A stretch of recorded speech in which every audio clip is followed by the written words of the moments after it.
আসসালামু আলাইকুম, watching my new video. আজকে আমরা একটা ভেন্ডির ভর্তা করবো। সো প্রথমে আমি গরম পানি বসিয়ে দিয়েছি। এই পাকে আমি কাঁচামরিচ আর পেঁয়াজ কুচি করে নিয়েছি। তো পানি গরম হয়ে গিয়েছে, এই জন্য আমি ভেন্ডিগুলো দিয়ে দিয়েছি আস্তে আস্তে। সাবধানে দিবেন যেন হাত থেকে না পড়ে। আমি একটু নেড়ে দিব, নেড়ে ভালো করে নেড়ে ঢাকনা দিয়ে দিব ভালো করে সিদ্ধ হওয়ার জন্য। আমার মোটামুটি সিদ্ধ হয়ে গিয়েছে। এখন আমি ঢেলে ছেঁকে নেব। একটা প্লেটে আমি কাঁচামরিচ পেঁয়াজ নিয়েছি।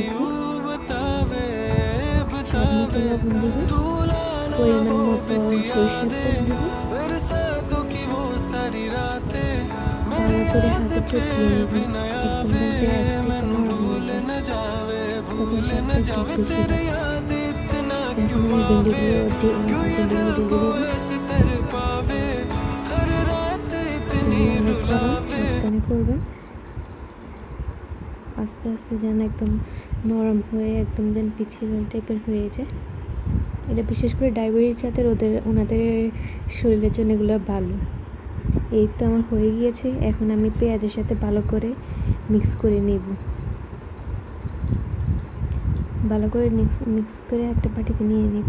Thank you.